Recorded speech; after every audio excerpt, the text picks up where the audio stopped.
If your clutch pedal does this, then you're gonna need this. Yo guys, what's going on? Monday to 6 here. Gonna be changing out the clutch master cylinder. The one that's in here has seemed to gone out. I can't get it build up any pressure. But we're gonna go ahead and we're gonna remove this driver's seat to give it better access to change this out. We'll finally get a working clutch pedal. All right, first let's go ahead and remove this driver's seat. There should be 4 bolts holding the seat on each corner of the seat. Before we remove the seat, there is one small connector here. Just go ahead and take a small flat screwdriver and undo the connector here. Take the seat out. Okay, we got the seat out, plenty of room to lay in here and work under the dash. I have the new cylinder here, looking good. Just looking at it, this is right where the firewall is at. You can know there's a threaded bolt here, so there will be a nut. Let's go ahead and pop the hood and check and see what's on this side holding this on. Here's everything for that clutch master cylinder right here. You can tell there's a lot of stuff in the way. The reservoir's sitting right here. Looks like we can take that off and get this out of the way and get a little clearer look.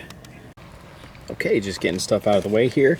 Here you can see we have the clutch fluid reservoir right here. It's just held on by a couple clips. I did remove the bracket that was holding it. Just making more room to make sure you don't lose the hardware. But I think I'm going to take that off next, but we're getting a clearer view of what exactly is holding the rest of that clutch master cylinder on. Alright, next thing we're going to do is loosen this 13mm nut right here. It's on the left hand side right there. So just take a 13mm deep well extension and then just loosen that bolt. Alright, I got that bolt loosened up. I didn't take it off though. What I'm going to do is take off this reservoir next right here. Looks like it just has a couple clips holding it on. So we're just going to take this off. I'm going to get this fluid out of here. But just take this off so I have plenty of room so I can grab that nut. I definitely don't want to drop it in the engine bay. So let's go ahead and remove it.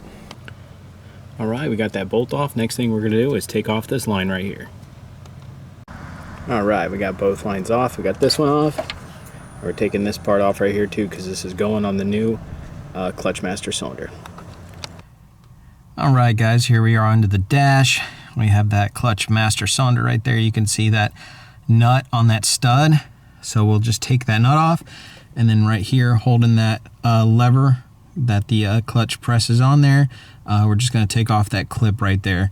But that's what we're looking like underneath the dash of the car. So a little fun getting under here, but let's go ahead and take those off and get this switched out. Alright, once you get that nut off, and then the clip, the pin that holds it into the clutch pedal right here, you'll be able to pull the assembly out of the firewall through the engine side. Alright, let's go ahead and pull this assembly out. Alright, let's move this out of the way. See if this assembly can come up. Might have to move some other stuff out of the way, I'm not sure.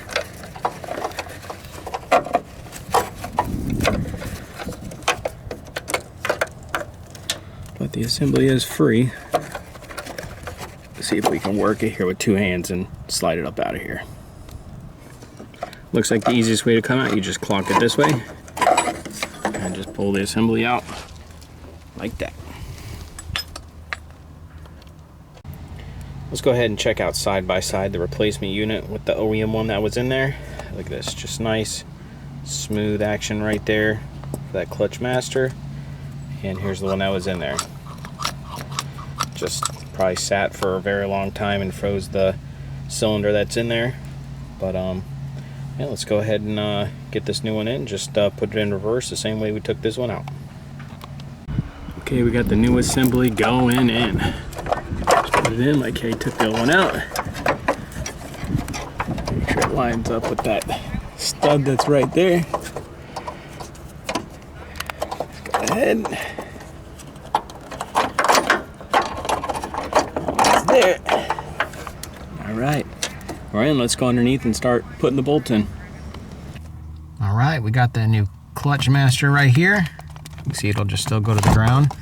But you can tell right here it is assembled, bolted back in, have the pin back in. Looking good. Here we are up top with that clutch master cylinder right there, looking good. We're going to go ahead and tighten the bolt that's over there. We're going to put that on and start putting everything else back together. Alright, we got the clutch master cylinder all put back together. You can see we got some fresh brake fluid in it. You can see some of the bubbles coming up. We're going to go ahead and start our bleeding process. We'll have to go down to the slave cylinder and bleed that out while we're simultaneously pushing the clutch and holding it and releasing air bubbles until it's fully bled. Alright, took about a couple minutes to start bleeding this clutch fluid right here. Let me show you underneath where we're getting some of the fluid down here and we're bleeding it. Here we are underneath the transmission. Here it's over by the passenger front. Here is the slave cylinder. You can tell we have the clutch fluid line over here. So what you're going to do is you're going to have somebody inside, if you can't do this yourself, have somebody inside push the clutch down a couple of times. Go ahead. You can see now that this is moving the fork arm inside the transmission, so it's getting bled. We're actually getting something from the pedal now, which is good, getting feedback from it. And then while they're pushing on this, it's pushing brake fluid down the line to the slave cylinder. And once you want to bleed it, you have them just press down fully on the clutch pedal. And then once that's fully depressed, you will open the bleeder valve and you should hear some air. Once all those bubbles and air are out of there, you know your clutch is fully bled. Just repeat that process till it's done. All right, we got a clutch pedal that doesn't fall all the way to the floor, comes back. Look at that. Awesome. Nice. Alright, you guys, hope you enjoyed how to install the clutch master cylinder on the 1998 Eclipse GST. Alright, you guys, stay tuned for more.